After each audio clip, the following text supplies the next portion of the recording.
Normal people are using AI to make millions, and you don't need billions of dollars or even a technical background to get your piece. I'm David. I run Filterbuy, an air filter manufacturer that does $25 million a month. Over the past 18 months, we've built AI tools inside our own company that would have cost us millions to build just 5 years ago. In this video, I'll show you where to find a boring problem worth solving, what tools to use to build it, how to get your first paying customer, and how this actually turns into a real business. Every YouTube video about making money with AI is about calorie counter apps. There's a secret opportunity that's so much better. Think about it. To win in consumer AI, you're competing with OpenAI, Google, Meta, Anthropic, and every well-funded startup on earth. Billions of dollars chasing the same eyeballs. Meanwhile, there are thousands of industries where people still run their business on spreadsheets. The software they use was built in 2003. They spend hours every single week on the exact same repetitive task, and nobody in tech has ever even heard of them. I'll share a few with you that come from my own world. In air filters, somebody has to track competitive prices across thousands of products on Amazon every single day. In manufacturing, somebody has to match purchase orders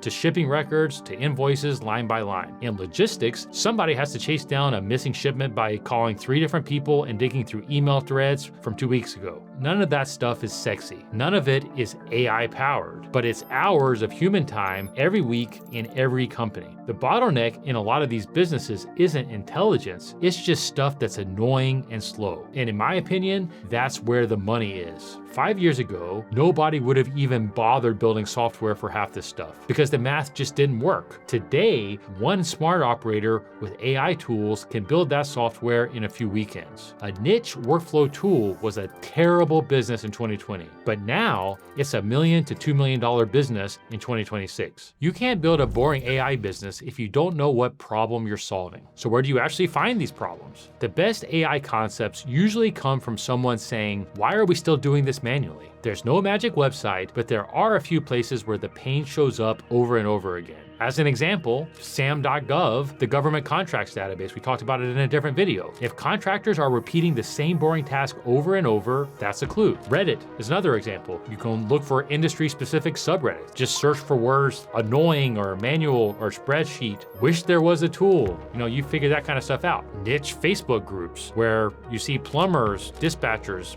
HVAC techs, dental office managers. They post their problems every day for free, and nobody in tech bothers to read any of it. Trade association forums, another great one. Most industries have them. They're ugly, slow, and full of gold. I want to be honest with you, I haven't personally built a business off of any of these. These are research starting points that I'm talking about. Not the answer, but it's a place for you to start to get ideas. The foolproof answer is go work in an industry. And I say this all the time, people hate to hear it, but the best businesses come from people who actually worked inside a business and got sick of doing something the dumb way. They already know the pain because they lived it. My brother is a good example here. He spent time around healthcare and saw firsthand how broken some of those workflows are. Office staff buried in paperwork that seemed useless and never ending. Billing teams chasing the exact same problems every single week. That's what I call lived experience. It's not a research tool, it's just being in the weeds. Try this on yourself. Can you name 10 specific, painful, repetitive workflows in an industry without doing any research? If yes,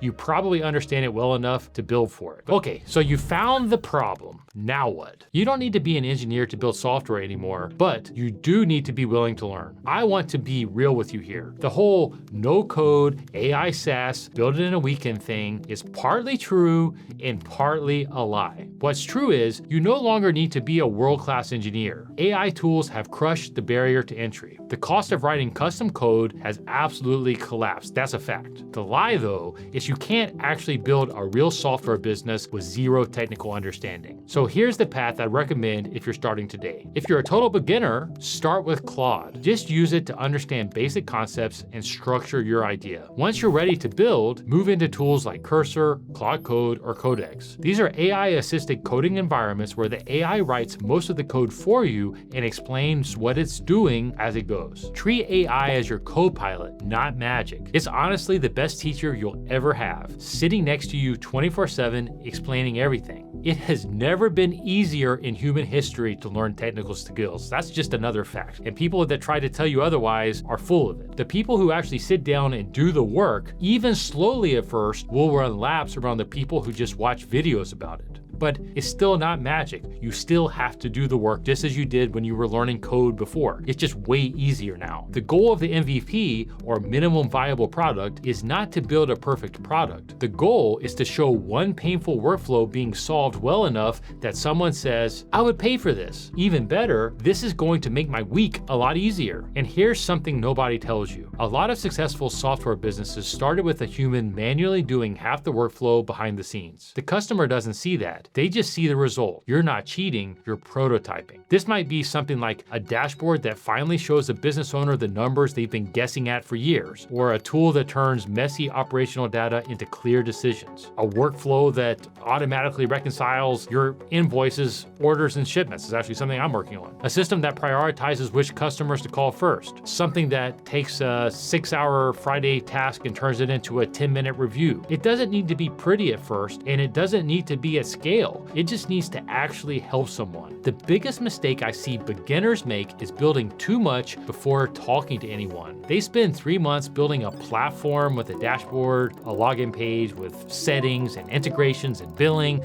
the whole thing. Then they show it to a customer and the customer says, cool, but I actually need it to do this other thing that you haven't even thought about yet. Now you've wasted 3 months. What you want to do is you want to build the smallest possible thing that solves one painful workflow. Get in the weeds with the customer, show it to them, let them tell you what's missing, and that's when you build the next piece. A product nobody pays for is a hobby. So how do you actually get that first $500 a month customer? Here's an exact email template that I would use to pitch your product. Hey, so-and-so, I work with manufacturers that still spend hours every week matching invoices, purchase orders, and shipping records manually. We built a lightweight tool to automate part of that workflow. It saves teams roughly a day a week and catches errors that usually cost real money. Not trying to sell you some giant software rollout, I'm just trying to see if there is a real pain for teams like yours. Would it be worth 15 minutes for me to show you what it does? That's it. It's not revolutionary. There are no AI buzzwords, just one specific pain, one specific outcome, and one specific ask. But here's the part that nobody else wants to talk about. Your first sales conversation isn't really a sales conversation because you're not selling. You're just trying to figure out whether the pain is painful enough that somebody will actually pay it to make it go away. If you walk in trying to close, you're gonna miss the things that actually matter. The workflow details, the existing tools they hate, the budget reality, the political stuff inside their company. You want to ask, don't pitch. And your first sale is going to be ugly. Your product may barely be working at first, and that's fine. That's how every real software business starts. A $500 a month customer isn't really buying software, they're buying a result. And here's the part that matters most. You need to know exactly who your customer is. I'm not talking businesses or ops managers. I'm talking something like operations managers at family-owned metal fabrication shops in the Midwest with 50 to 200 employees. Another example might be office administrators at small healthcare practices or dispatch managers at regional service businesses. That's the type of specific I'm talking about, because how you sell changes completely based on the industry that you're selling to.